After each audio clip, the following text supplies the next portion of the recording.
Ellos vivieron como judíos, hermanos. Y usted sabe muy bien la historia, si no, búsquelo en internet, busque, investigue. Y usted, todo el mundo sabe que la iglesia cambió con Constantino, de lo que nació la iglesia romana católica y apostólica, como se llama. Así que, hermanos, tengan en cuenta eso. Vamos a leer algunas escrituras que nos hablan de estos tiempos. Vamos a ir a Zacarías, el profeta Zacarías, el capítulo 8, y vamos a dar cuenta, y quiero que escuchen esto, porque esto solo está pasando en estos últimos tiempos de restauración, porque esto antes en la historia no había sucedido. Le dije Zacarías capítulo 8, vamos a leer del verso 20 al verso 23. Mira lo que dice la palabra de Dios. Así dice Yahweh Sebaot, aún vendrán pueblos y habitantes de muchas ciudades, y los habitantes de una irán a otra diciendo, vamos, vayamos a aplacar a Yahweh y a buscar a Yahweh Sebaot, yo también iré. Y dice, y vendrán muchos pueblos y naciones poderosas a visitar a Yahweh Sebaot en Jerusalén y a aplacar a Yahweh. Así dice Yahweh Sebaot. En aquellos días acontecerá que 10 hombres de todas las lenguas de las naciones asirán fuertemente por la orla de un judío diciendo, déjanos ir con vosotros, porque hemos comprendido que Dios está con vosotros. ¿Oyeron, hermanos? Este es el momento de estos tiempos, eso es lo que está pasando el día de hoy.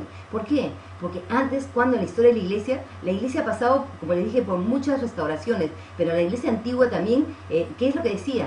Que la iglesia había reemplazado a Israel en las promesas de Dios. Pero cuando Israel regresó a la tierra, ¿qué hizo? La iglesia tuvo que cambiar. Entonces ya no es la teoría del reemplazo, sino nació la teoría de la dispensación, en que Dios tiene diferentes tiempos y que ahora estamos en la dispensación de la gracia, como que si Dios cambiara. Pero bueno, entonces miren estos, hermanos, este pasaje dice bien claro que 10 hombres de las naciones. Tenemos que entender que cuando dice 10, la palabra 10 es totalidad en el hebreo, es un simbolismo de 10. No quiere decir que solamente son 10 naciones, sino quiere decir que de todas las naciones, dicen hombres de todas las naciones, se asirán de la orla de un judío. ¿Qué es la orla? El talit, el manto de un judío, y le dirán, queremos ir contigo, porque hemos comprendido que el Señor está contigo. Y yo le pregunto, hermanos, ¿ustedes creen que antes ha pasado eso? No. El antisemitismo ha sido muy grande en la historia de la iglesia.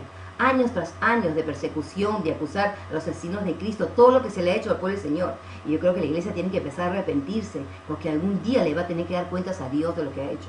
Entonces, en estos tiempos, es que muchas iglesias están entendiendo todo eso, están invitando rabinos que vengan y que enseñen, están practicando las fiestas. Entonces, esto es lo que está pasando en estos últimos tiempos.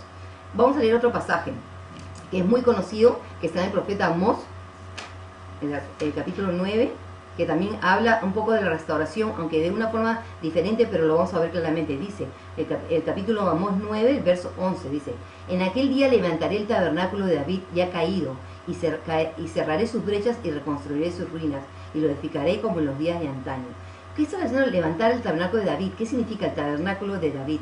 Bueno, si nosotros sabemos por la historia de David, ¿qué es lo que hizo? David hizo la centralización, trajo el arca del pacto a Jerusalén, es el que planeó hacer el templo, pero es el que puso los cantores, los levitas, el que hizo el orden de adoración. Entonces cuando la palabra está diciendo que restauraré, levantaré de nuevo, está hablando, es kum, levantar, la palabra hebrea, que significa algo que estaba caído, destruido.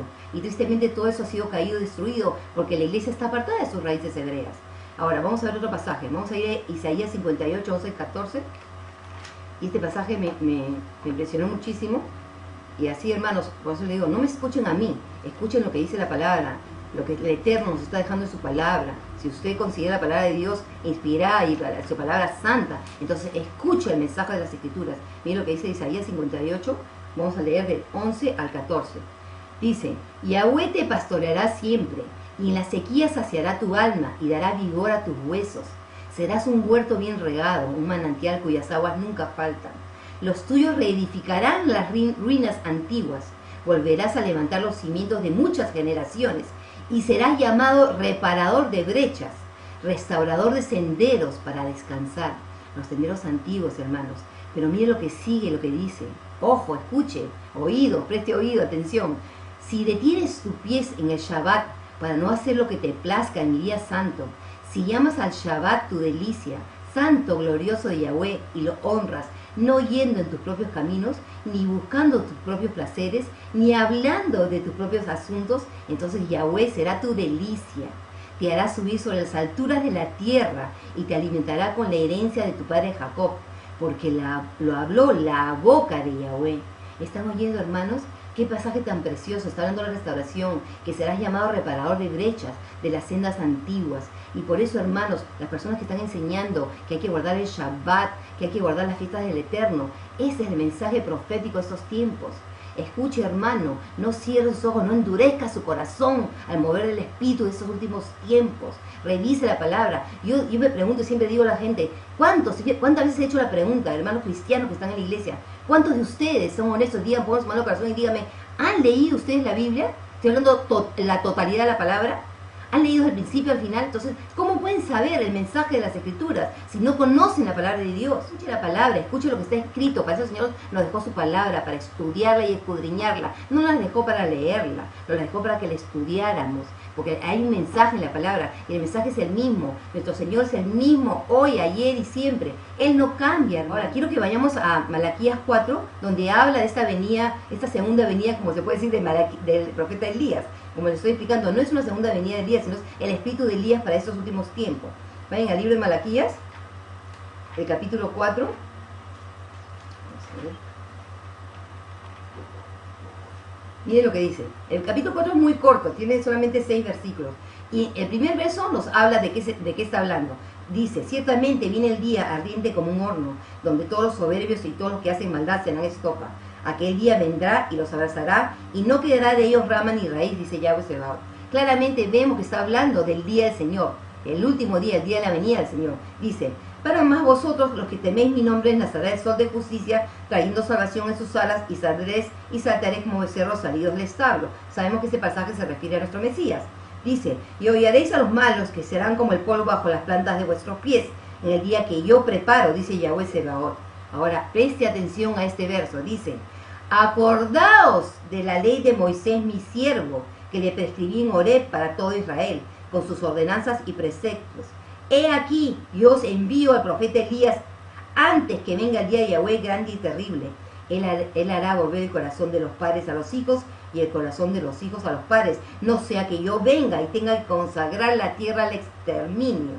Entonces dice que antes de la venida de Elías, y como les estoy diciendo, es el espíritu de Elías de estos últimos tiempos, la restauración de estos últimos tiempos, ¿qué es lo que dice? ¿Cuál es el mensaje?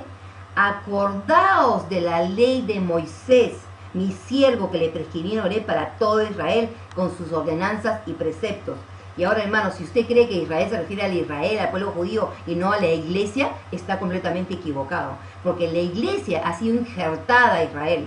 La iglesia no puede existir aparte de Israel. La iglesia está injertada, es el olivo silvestre injertado al olivo natural, que es Israel. Miren lo que dice el libro de Efesios. Por si acaso, si no lo han leído o no tienen conocimiento, para que ustedes puedan entender claramente estos tiempos. Miren lo que dice Efesios capítulo 2, verso 11. Miren lo que dice la palabra.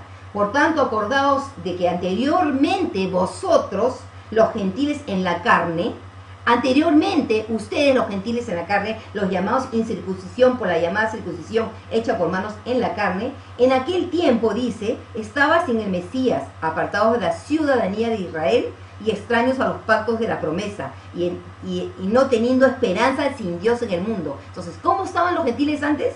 Sin esperanza. ¿Por qué estaban alejados de las promesas, de los pactos, sin Dios, sin el Mesías? Pero ahora en Jesús el Mesías, vosotros que en un tiempo estabais lejos, fuisteis hechos cercanos por la sangre del Mesías, porque Él es nuestra paz, de que ambos hizo uno y derribó la pared intermediaria de separación, es decir, la enemistad, aboliendo en su carne la ley de los mandamientos dados en reglamentos, para crear en sí mismo de los dos un solo nuevo hombre, haciendo la paz. Ahora, yo les voy a aclarar esto, hermano, porque acá hay una confusión terrible. Creen que cuando dice aboliendo en su carne la ley de los mandamientos dados en reglamentos, piensan que se refiere a la Torá, que el Mesías abolió. Eso no quiere decir esto, hermano. Acá está hablando aboliendo en su carne la ley de los mandamientos dados en dogma. Busquen su Biblia en una interlineal griega. Acá la palabra es dogmatizo, dogma, porque ¿qué es un dogma? Un decreto de hombre. ¿Y de qué está hablando Pablo? ¿Qué está hablando? Está diciendo que antes derribó la pared, la enemistad de separación que había. ¿Quién había hecho esa pared de enemistad? Sí, el pueblo del Señor. El pueblo del Señor que consideraba a los gentiles paganos, que no se sentaban. ¿Se acuerdan Pedro? Que se sentaba con los gentiles. Después cuando venía el pueblo, los hermanos judíos, aparentaba como que no se sentaba con ellos. Es decir, esa es la realidad. ¿Por qué? Porque eso es lo que había en el primer siglo. Había una separación. Pero Pablo entendió, y Pedro entendió en la visión en Hechos 10, el manto sobre los animales, ¿qué es lo que pasó? El Espíritu Santo vino sobre Cornelio, que estaba incircuncidado. Entonces eso significa que de que el Espíritu venía, los gentiles no tenían que circuncidarse, esa es la realidad. Pero la cosa clara es eso, entender que cuál es la barrera que derribó el Mesías. La barrera de separación que habían hecho ellos mismos.